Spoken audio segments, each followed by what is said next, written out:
अस्सलाम dear students, welcome to virtual classes. Student, आज के सेशन में हम chapter number 3 the general equation of straight lines exercise 3.1 का लेक्चर नंबर 1 स्टार्ट करेंगे। स्टूडेंट, इस एक्सरसाइज में सबसे पहले हम क्वेश्चन नंबर 1 डिस्कस करेंगे। क्वेश्चन नंबर 1 में आपसे कहा गया find the ratio in which the line divides line y minus x plus 2 equals to 0 divides the join of 3 comma minus 1 and 8 comma 9। Student, आपसे कहा गया कि आप क्या फाइंड करें, आपने रेशियो फाइंड करना है। किसका रेशियो फाइंड करना है? आपने एक ऐसी लाइन का रेशियो फाइंड करना है जो लाइन जो है ये line y minus x plus 2 equals to 0 इन दो पॉइंट से ज्वाइन होकर बनने वाली लाइन को डिवाइड कर रही है। अब डिवाइड कर रही है तो किसी न किसी रेशियो में डिवाइड कर रही होगी। आपने वो रेशियोज फाइंड करने की किस रेशियो में डिवाइड कर रही है। सो अगेन क्वेश्चन समझेंगे हम। फाइंड द रेशियो, आपने रेशियो फाइंड करना है इन विच द लाइन, जिस रेशियो में ये लाइन जो है y minus x plus 2 equals to 0 ये लाइन जो डिवाइड कर रही है, किसको डिवाइड कर रही है students? Divides the join of 3 comma minus 1 and 8 comma 9। इन दो पॉइंट से ज्वाइन होकर बनने वाली लाइन सेगमेंट को ये लाइन डिवाइड कर रही है। किस रेशियो में डिवाइड कर रही है, ये आपने रेशियोज फाइंड करना है। सिमिलरली सेकंड पार्ट में भी आपसे यही कहा गया, find the ratio in which the line joining the point joining 1,0 and 5,7 is divided by 2x minus 3y plus 4 equals to 0। इस क्वेश्चन में भी आपसे ये कहा गया कि इन दो पॉइंट से ज्वाइन होकर एक लाइन सेगमेंट बन रही है, उस लाइन सेगमेंट को ये लाइन डिवाइड कर रही है। अब ये लाइन किस रेशियो में डिवाइड कर रही है ये आपने बताना है। इसी तरह पार्ट 3 में भी आपसे ये कहा गया, find the ratio in which the line, ये लाइन जो है divides the join of, divide कर रही है किसके ज्वाइन को? 3,4 एंड 7,8 को। तो स्टूडेंट, अब हम पार्ट 1 को डिस्कस करेंगे, देन आपने पार्ट 2 और पार्ट 3 खुद से सॉल्व करना होगा। एग्जैक्टली सेम है, सेम जिस तरह से मैं पार्ट 1 आपको सॉल्व करवाऊंगा, सिमिलरली आपने पार्ट 2 और पार्ट 3 को भी एग्जैक्टली उसी तरह से सॉल्व करना है। तो स्टूडेंट, पार्ट 1 को हम पहले डायग्राम बना के समझते हैं ताकि हमें मजीद क्लियर हो जाए। एक लाइन जो 3 comma minus 1 एंड 8 comma 9 को ज्वाइन करके बन रही है, इस लाइन को जो 3 comma minus 1 और 8 comma 9 को ज्वाइन करके बन रही है, इस लाइन को एक दूसरी लाइन है जिसकी इक्वेशन आपको गिवन है y minus x plus 2 equals to 0, ये लाइन इस लाइन को डिवाइड कर रही है। किस रेशियो में डिवाइड कर रही है ये बात आपने बतानी है। आपने क्या स्टूडेंट फाइंड करना है? आपने रेशियो फाइंड करना है। ये लाइन जो L1 है वो A और B को ज्वाइन करके बनने वाली लाइन को किस रेशियो में डिवाइड कर रही है ये बात आपने फाइंड करनी है। सो रेशियोज फाइंड करने का मतलब आपने फाइंड करना होगा m1 और m2 की वैल्यूज। आपने m1 और m2 की वैल्यूज फाइंड करनी होगी। सो इसको हमने L1 का नाम खुद से दिया है, इस पॉइंट को A का नाम, इस पॉइंट को B का नाम हमने खुद से दिया, तो हमें ये सब मेंशन करना होगा। Let L1 y minus x plus 2 equals to 0 be the line। L1 वो लाइन है which divide the join of A 3 comma minus 1 and B 8 comma 9। A और B को ज्वाइन करके जो लाइन बन रही है उसको L1 डिवाइड कर रही है। किस रेशियो में डिवाइड कर रही है वो रेशियो आपने फाइंड करना है। मतलब आपने जो वैल्यू फाइंड करनी है वो m1 और m2 की वैल्यू फाइंड करनी है। m1 और m2 की वैल्यू फाइंड आउट करनी है। स्टूडेंट, क्योंकि ये पॉइंट ऑफ डिवीजन, तो हम पहले पॉइंट ऑफ डिवीजन फाइंड करेंगे, उसके लिए हमने फॉर्मूले का रेफरेंस दिया। इस पॉइंट ऑफ डिवीजन में वैल्यूज यूज करेंगे हम। ये x1 की वैल्यू 3 होगी, y1 की वैल्यू -1, x2 की वैल्यू 8, y2 की वैल्यू 9। m1 और m2 क्योंकि हमने फाइंड करना है, सो m1 की जगह m1, m2 की जगह m2 एज इट इज रहेगा। पॉइंट ऑफ डिवीजन में हम फॉर्मूले में वैल्यूज पुट करेंगे। m1 as it is x2 is 8 plus m2 as it is x1 is 3 upon m1 plus m2 comma m1 as it is y2 is 9 plus m2 as it is y1 is -1 divided by m1 plus m2। इसको मजीद simplify कर लेते हैं। सो अगर ये m1 multiply by 8 है तो हम इसको 8m1 लिख सकते हैं। Similarly 3m2 divided by m1 plus m2, 9m1 plus minus m2 divided by m1 plus m2। अब इस क्वेश्चन को फर्दर डिस्कस करने से पहले मैं आपको एक बात रिवाइज करा दूं कि अगर कोई लाइन किसी पॉइंट से पास हो रही हो तो हम उस पॉइंट को उस लाइन की इक्वेशन में पुट कर सकते हैं। अगेन स्टूडेंट, अगर कोई लाइन किसी पॉइंट से पास हो रही है तो हम उस पॉइंट को उस लाइन की इक्वेशन में रख सकते हैं। तो स्टूडेंट, जो L1 लाइन है ये पास हो रही है इस पॉइंट ऑफ डिवीजन से, क्योंकि इस पॉइंट ऑफ डिवीजन से पास हो रही है तो इट मींस मैं इस पॉइंट ऑफ डिवीजन को इस L1 की इक्वेशन में पुट कर सकता हूँ। ये पॉइंट ऑफ डिवीजन जो हमारे पास आया है हम इसको L1 की इक्वेशन में पुट कर सकते हैं। इस y की जगह मैं y की वैल्यू पुट करूंगा और इस x की जगह पर x की वैल्यू। स्टूडेंट पॉइंट में कॉमा से पहले x की वैल्यू होती है और कॉमा के बाद y की वैल्यू। तो हम इस x और y की वैल्यू को लाइन की इक्वेशन में पुट करेंगे, देन इसको m1 और m2 की वैल्यूज को फाइंड आउट कर लेंगे। Since L1 is passing through, क्योंकि L1 पास हो रही है, कहाँ से पास हो रही है स्टूडेंट? इस पॉइंट से पास हो रही है, पॉइंट ऑफ डिवीजन से। ये पॉइंट ऑफ डिवीजन अभी हमने लास्ट स्लाइड में फाइंड किया था। तो क्योंकि L1 इस पॉइंट से पास हो रही है तो इट मीन्स मैं इस पॉइंट को L1 की इक्वेशन में पुट कर सकता हूँ। L1 की इक्वेशन की आपके पास y minus x plus two equals to zero. So इस y की जगह आपने y की वैल्यू पुट कर दी और x की जगह x की value plus two equals to zero as it is. अब स्टूडेंट्स ये इसमें हम इन दो फ्रैक्शन में हम एलसीएम ले लेंगे। सो m1 प्लस m2, क्योंकि वैल्यूज डिनोमिनेटर सेम है तो एज इट इज, और न्यूमिनेटर वाली वैल्यूज भी as it is. 9m1 minus m2 as it is minus 8m1 plus 3m2 as it is, और प्लस का 2 इक्वल्स टू की राइट हैंड साइड में शिफ्ट करके हमने माइनस का 2 कर दिया। अगेन स्टूडेंट सुनिएगा, डिनोमिनेटर क्योंकि सेम थे तो एज इट इज आ गया और न्यूमिनेटर वाली वैल्यूज भी एज इट इज, और प्लस 2 को हमने शिफ्ट कर दिया माइनस 2। अब स्टूडेंट ये m1 प्लस m2 यहाँ डिवाइड हो रहा है, वहाँ जाके इस माइनस 2 से मल्टीप्लाई हो जाएगा और यहाँ पर जो सिंप्लीफिकेशन होगी 9m1 as it is minus m2 as it is minus 8m1 minus plus minus 3m2 equals to, इस माइनस 2 से ये m1 प्लस m2 मल्टीप्लाई हो जाएंगे। सो अब जो सेम वैल्यूज उनको हम सिंप्लीफाई करेंगे। 9m1 minus 8m1 plus m1 minus m2 minus 3m2 minus 4m2 equals to minus 2m1 minus minus minus plus minus minus 2m2। अब m1 वाली वैल्यूज तमाम एक जगह, m2 वाली वैल्यूज एक जगह। तो ये m1 पहले से मौजूद है, माइनस का 2m1 लेफ्ट हैंड साइड पे शिफ्ट होगा तो प्लस का 2m1 माइनस का 2m2 as it is right hand side पे पहले से मौजूद है, माइनस का 4m2 लेफ्ट से राइट पे शिफ्ट होगा तो ये जाएगा प्लस का 4m2। सो ये सेम वैल्यूज हैं, ये ऐड हो जाएंगी। 1m1 plus 2m1 is 3m1 minus 2m2 plus 4m2 is 2m2। Student हमें m1 upon m2 means m1 ratio m2 find करना है। सो m2 यहाँ आके डिवाइड हो जाएगा लेफ्ट हैंड साइड पे और ये 3 राइट हैंड साइड पे जाके डिवाइड हो जाएगा। It means m1 upon m2 बराबर आ जाएगा 2 अपॉन 3 के। In other words m1 ratio m2 आ गया आपके पास 2 रेशियो 3। तो स्टूडेंट इस क्वेश्चन में आपसे कहा गया था कि आप रेशियो फाइंड करें जिसमें वो लाइन जो है वो a और b को ज्वाइन करके बनने वाली लाइन सेगमेंट को डिवाइड कर रही है। तो स्टूडेंट वो लाइन उस लाइन सेगमेंट को 2 रेशियो 3 में डिवाइड कर रही है। हमसे रेशियो फाइंड करने के लिए कहा गया था, हमने रेशियो फाइंड कर ली। चलिए अब हम नेक्स्ट क्वेश्चन की तरफ मूव करेंगे। चलिए नेक्स्ट क्वेश्चन की तरफ मूव करने से पहले हमें कुछ समझना होगा, एक नया फॉर्मूला पढ़ना होगा। वो फॉर्मूला स्लोप का ही है। स्लोप के हम फॉर्मूला प्रीवियस चैप्टर में भी, लास्ट चैप्टर में भी पढ़ चुके हैं, चैप्टर नंबर 2 में। चैप्टर नंबर 2 में हमने फॉर्मूला स्लोप के जो फॉर्मूले थे वो 2 पढ़े थे। एक फॉर्मूला था आपके पास m equals to tan theta, जिसमें जब आपको इंक्लिनेशन गिवन हो तो हम स्लोप फाइंड करने के लिए m equals to tan theta formula use करते थे। और अगर किसी लाइन पर आपको 2 पॉइंट्स पता हो तो स्लोप फाइंड करने के लिए हम फॉर्मूला यूज करते थे m equals to y2 minus y1 upon x2 minus x1। जब इंक्लिनेशन गिवन होता था m equals to tan theta, जब 2 पॉइंट्स गिवन होते थे तो m equals to y2 minus y1 upon x2 minus x1, ये फॉर्मूला यूज करते थे। अब जब आपको ना इंक्लिनेशन गिवन होगा ना ही पॉइंट्स पता होंगे, बल्कि आपको लाइन की इक्वेशन पता होगी। जब आपको लाइन की इक्वेशन पता होगी तो आपने स्लोप किस तरह से फाइंड करना है, ये हम उसका फॉर्मूला यहाँ डिस्कस करेंगे। Formula for slope when equation of straight line is given. Straight line की इक्वेशन क्या होती है? ax plus b y plus c equals to 0। ये लाइन की जनरल इक्वेशन है। सो इसका जो फॉर्मूला होगा, अगर आपको लाइन की इक्वेशन गिवन हो और आपने इसका स्लोप फाइंड करना हो तो स्लोप का फॉर्मूला होगा m equals to minus coefficient of x upon coefficient of y। तो अगर मैं जनरल बात करूं सो कोफिशिएंट ऑफ x जो है वो a है और y का coefficient means coefficient of y b है। तो फॉर्मूला बनेगा m equals to minus coefficient of x means a, coefficient of y means b। Student आप इस फॉर्मूले को आप चाहें तो इस तरह भी यूज कर सकते हैं, minus coefficient of x upon coefficient of y के तौर पे, या फिर माइनस a अपॉन b से भी यूज कर सकते हैं। लेकिन आपको ये बात ध्यान में रखनी होगी कि a जो है वो x का कोफिशिएंट है और b जो है वो y का कोफिशिएंट है। Clear students?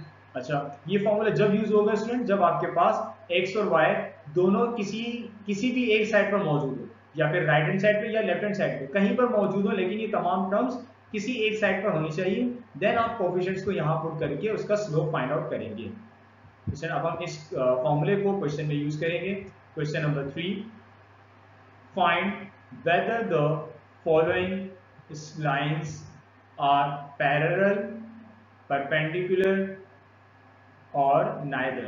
आपने ये बात फाइंड करनी है कि नीचे दी गई दो लाइंस जिनकी आपको इक्वेशंस गिवन होगी, आपने फाइंड करना है कि वो दोनों लाइंस पैरेलल हैं, वो दोनों लाइंस परपेंडिकुलर हैं, या फिर पैरेलल भी नहीं है और परपेंडिकुलर भी नहीं है। ये बात आपने फाइंड करनी है। आपने क्या फाइंड करना होगा स्टूडेंट? दो लाइंस की इक्वेशन आपको गिवन होगी, आपसे कहा जाएगा आप फाइंड कर, आप ये चेक करके बताएं कि ये दोनों लाइंस आपस में पैरेलल हैं, परपेंडिकुलर हैं, या फिर ना पैरेलल है ना परपेंडिकुलर। ये बात आपने चेक करनी है। इनको हम सॉल्व करने से पहले मैं आपको लास्ट चैप्टर में हमने दो कंडीशंस पढ़ी थी कि जब दो लाइंस आपस में पैरेलल हो तो उन दोनों लाइंस का स्लोप बराबर होते हैं, उन दोनों लाइंस के स्लोप्स बराबर होते हैं, m1 = m2 आ जाता है। और अगर परपेंडिकुलर हो तो उन दोनों लाइंस के स्लोप्स का प्रोडक्ट -1 के बराबर होता है। ये कंडीशन हम लास्ट चैप्टर नंबर 2 में पैरेलल परपेंडिकुलर दोनों की कंडीशन पढ़ चुके हैं। इनमें से जो कंडीशन फुलफिल होगी उससे हम ये डिसाइड कर लेंगे कि लाइंस पैरेलल है या परपेंडिकुलर।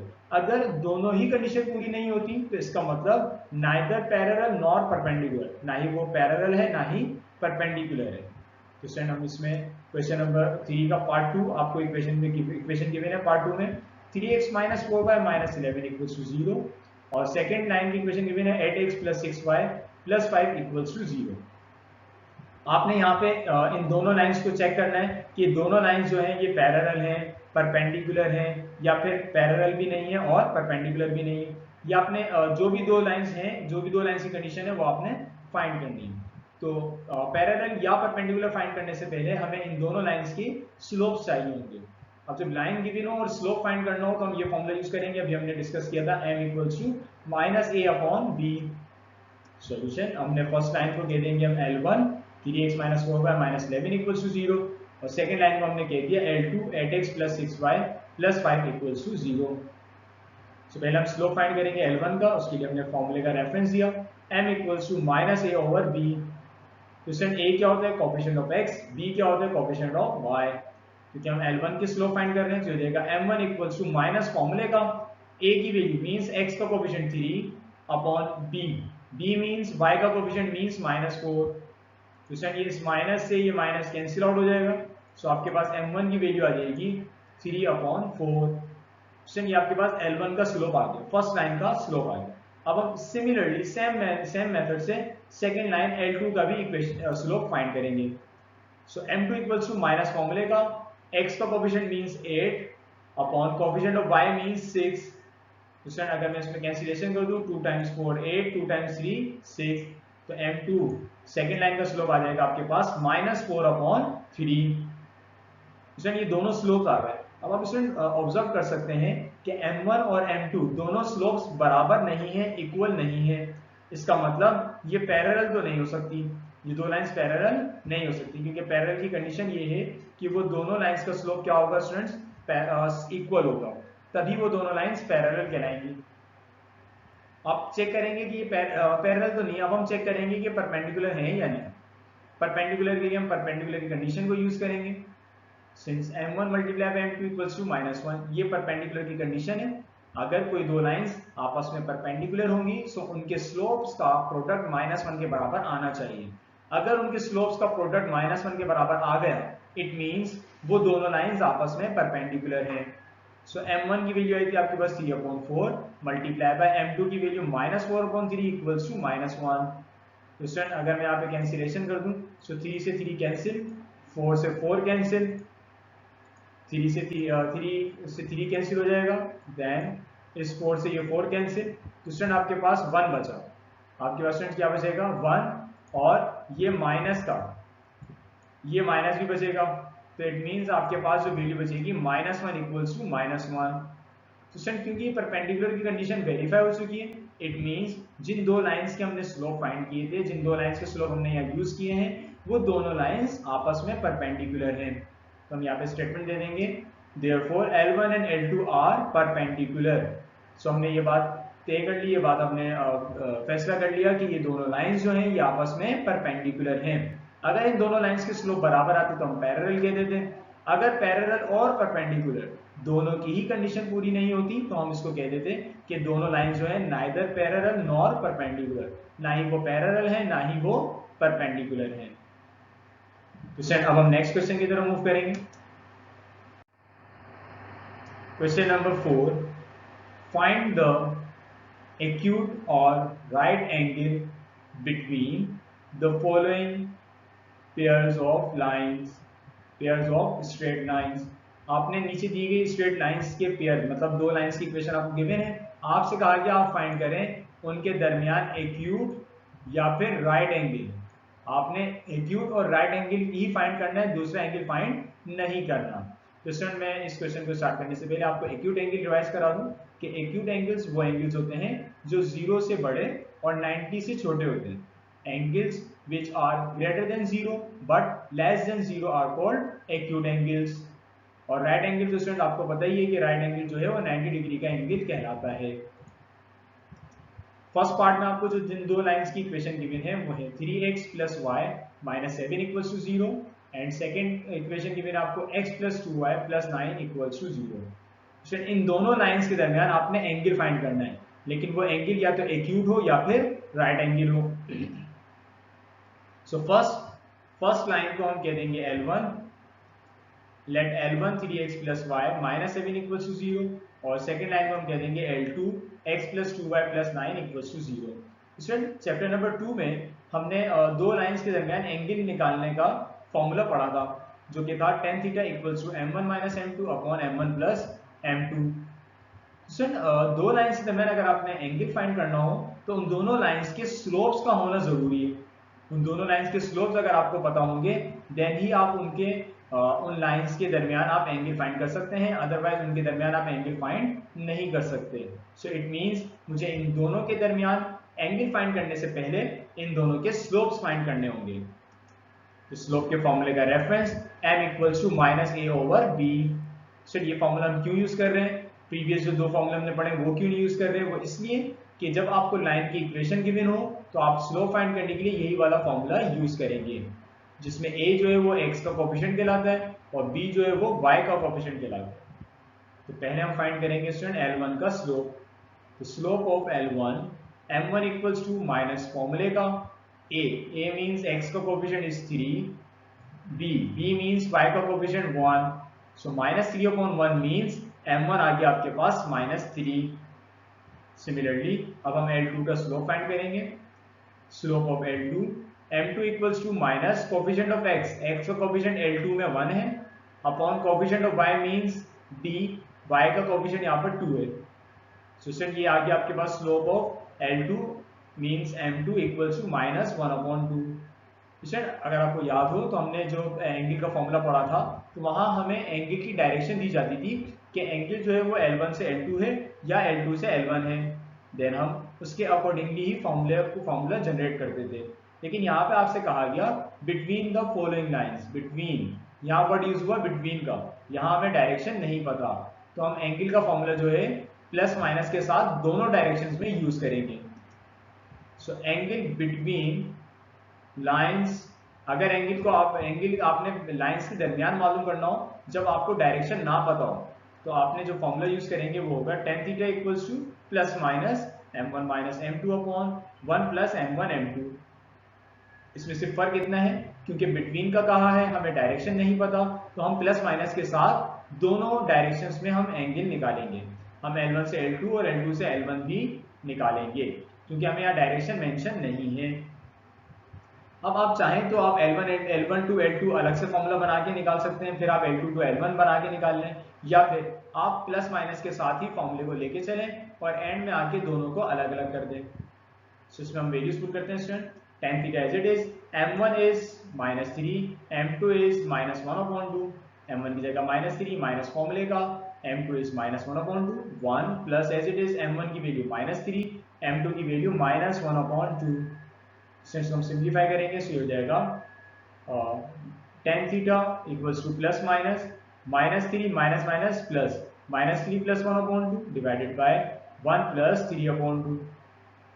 1 प्लस -3 -1 से मल्टीप्लाई होगा तो प्लस का 3 अपॉन में 2 एज इट इज। सर अब हम इनका एलसीएम ले लेंगे सो हो जाएगा tan theta equals two plus minus इसका एलसीएम लेंगे -3 + 1/2 का, सो आप डायरेक्टली कैलकुलेटर से सॉल्व करेंगे तो आपका आंसर आ जाएगा -5/2। और डिनोमिनेटर में भी जब आप एलसीएम लेंगे 1 + 3/2 में, सो आपके पास आंसर आ जाएगा 5/2। तो स्टूडेंट ये इस 5/2 से ये 5/2 कैंसिल आउट हो जाएगा और आपके पास वैल्यूज बचेंगी न्यूमिनेटर में -1।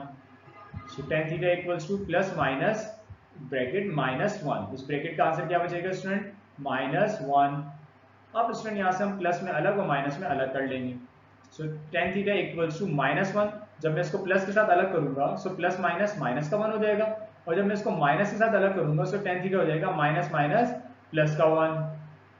यहाँ से हम जब tan की थीटा की वैल्यू निकालेंगे तो वहां जाकर tan वहां शिफ्ट होकर राइट हैंड साइड पे इनवर्स हो जाएगा, means theta equals to tan inverse -1।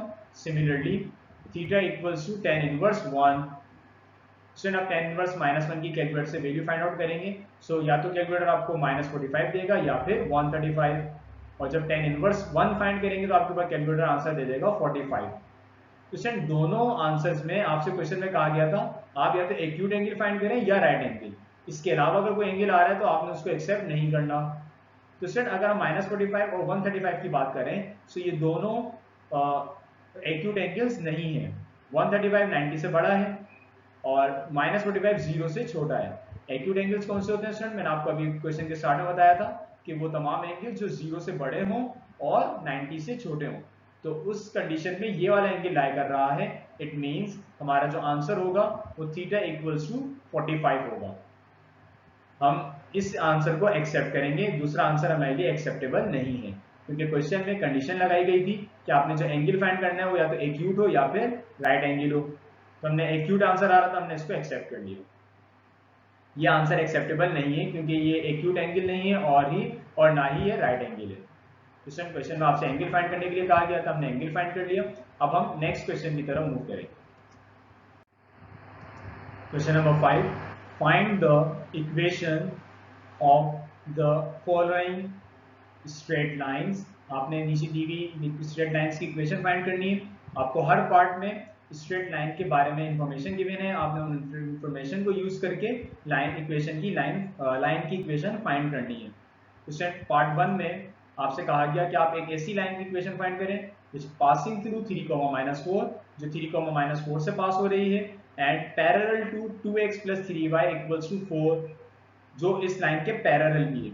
उसमें दो बातें कही गई उस लाइन के लिए कि वो लाइन 3,-4 से भी पास हो रही है और इस लाइन के पैरेलल है जिसकी इक्वेशन आपको गिवन है। तो उसको हम डायग्राम के थ्रू समझते हैं। एक ऐसी लाइन की आपने इक्वेशन फाइंड करनी है जो इसको हमने L1 कह दिया और जो कहां से पास हो रही है स्टूडेंट? 3,-4 से 3,-4 से पास हो रही है और वो पैरेलल भी है। किसके पैरेलल है? एक ऐसी लाइन के पैरेलल है जिसकी इक्वेशन आपको गिवन है 2x + 3y = 4, जिसको हमने L2 का नाम दे दिया। तो स्टूडेंट आपने L1 की इक्वेशन फाइंड करनी है जो कहां से पास हो रही है? इस पॉइंट से। पॉइंट के कोऑर्डिनेट्स आपको गिवन है और वो L1 जो है वो पैरेलल है। किसके पैरेलल है? इस L2 लाइन के। तो स्टूडेंट जिस लाइन की आपने इक्वेशन फाइंड करनी है उस पर आपको एक अदद पॉइंट पता है। अगर किसी तरीके से इसका स्लोप आ जाए तो हम इस लाइन की इक्वेशन पॉइंट स्लोप फॉर्मूले से फाइंड कर सकते हैं। तो let L1 be the line passing through, L1 वो लाइन है जो कहां से पास हो रही है? 3,-4 से, एंड पैरेलल, और वो पैरेलल है। किसके पैरेलल है? Parallel to L2, 2x + 3y -4 = 0। ये जो 4 राइट हैंड साइड पे था हमने इसको लेफ्ट हैंड साइड पे शिफ्ट करके -4 = 0 कर दिया। अब स्टूडेंट मुझे L1 पे पॉइंट तो पता है, मुझे इसका स्लोप चाहिए। अब मैं स्लोप कैसे फाइंड करूं? स्लोप फाइंड करने के लिए उन्होंने कहा कि ये L1 जो है ये इस लाइन के पैरेलल भी है, तो इसका मतलब इन दोनों लाइंस के स्लोप सेम होंगे। तो अगर मैं L2 का स्लोप फाइंड आउट कर लूं तो जो L2 का स्लोप होगा वही L1 का भी स्लोप होगा, क्योंकि दोनों लाइंस पैरेलल हैं, दोनों के स्लोप्स आपस में बराबर होंगे। तो मैं इस L2 का स्लोप फाइंड करूंगा, वही स्लोप फिर L1 का भी कंसिडर होगा। सो L2 का स्लोप फाइंड करने के लिए हमें L2 की, क्योंकि हमें इक्वेशन गिवन है और जब हमें किसी लाइन की इक्वेशन गिवन हो और हमें उसका स्लोप फाइंड करना हो तो उसका स्लोप का फॉर्मूला होता है -a/b। a जो है कोएफिशिएंट ऑफ x है, b कोएफिशिएंट ऑफ y है। तो L2 का स्लोप मींस m2 = माइनस फॉर्मूले का, coefficient of x means 2, coefficient of y means 3, सो 2/3, ये माइनस फॉर्मूले का है। ये L2 का स्लोप है। तो स्टूडेंट अब हम यहाँ पे स्टेटमेंट देंगे since L1 is parallel to L2, क्योंकि L1 और L2 आपस में पैरेलल हैं सो इन दोनों के स्लोप्स आपस में बराबर होंगे। सो m1 इक्वल्स टू m2 की वैल्यू जो आएगी -2/3, वही स्लोप m1 का भी कहलाएगा। तो स्टूडेंट अब आपने जिस लाइन की इक्वेशन फाइंड करनी थी उसके पॉइंट तो आपको पहले से ही पता था, अब आपको उसका स्लोप भी पता लग गया, तो अब आप पॉइंट स्लोप फॉर्मूले से इसकी इक्वेशन बआसानी फाइंड कर सकते हैं। तो पॉइंट स्लोप फॉर्मूले का reference y - y1 equals to mx - x1। इसमें जो हम पॉइंट यूज करेंगे x1 y1, वो पॉइंट ये होगा 3, -4 मींस x1 की वैल्यू 3, y1 की वैल्यू -4। और इसमें जो हम स्लोप फाइंड करेंगे, स्लोप जो हम यूज करेंगे वो हम L1 का यूज करेंगे, क्योंकि हमने L1 की इक्वेशन फाइंड करनी है। L1 का स्लोप आया था m1 इक्वल्स टू -2/3। तो वैल्यूज पुट करते हैं, y - y1 is -4 equals to m means -2/3, x minus x1 is 3। ये 3 यहाँ डिवाइड हो रहा है, इक्वल्स टू के लेफ्ट हैंड साइड पे जाके मल्टीप्लाई हो जाएगा, और मल्टीप्लाई किससे होगा, y + 4 माइनस माइनस प्लस। सो 3 मल्टीप्लाई हो जाएगा y + 4 से, और ये -2 मल्टीप्लाई होगा x - 3 से। सो 3 times y 3y, 3 times 4 12, -2 times x is -2x, -2 times -3 is +6। अगर मैं इन तमाम टर्म्स को एक जगह अरेंज कर लूँ, सो -2x इक्वल्स टू की लेफ्ट हैंड साइड पे आके प्लस का 2x plus 3y as it is plus 12 as it is, 6 जब लेफ्ट हैंड साइड पे आएगा तो माइनस का 6 हो जाएगा। तो स्टूडेंट अब इस लाइन की इक्वेशन हो जाएगी 2x + 3y, 12 - 6 is +6 equals to 0। तो स्टूडेंट आपसे इस क्वेश्चन में एक ऐसी लाइन की इक्वेशन फाइंड करने के लिए कहा गया था जो 3, -4 से पास भी हो रही हो और L2 के पैरेलल भी हो। तो हमने, क्योंकि ये पैरेलल थी, इसका मतलब दोनों के स्लोप्स बराबर थे, तो हमने L2 का स्लोप निकाला -2/3, क्योंकि पैरेलल थी इसलिए हमने m1 का स्लोप भी, L1 का स्लोप भी वही कंसीडर कर लिया। अब हमें L1 का स्लोप पता लगा, पॉइंट हमें पहले से गिवन था, पॉइंट स्लोप से फिर हमने इसकी इक्वेशन फाइंड आउट कर ली। तो स्टूडेंट नेक्स्ट इस क्वेश्चन नंबर 5 के रिमेनिंग पार्ट्स को हम नेक्स्ट लेक्चर में डिस्कस करेंगे।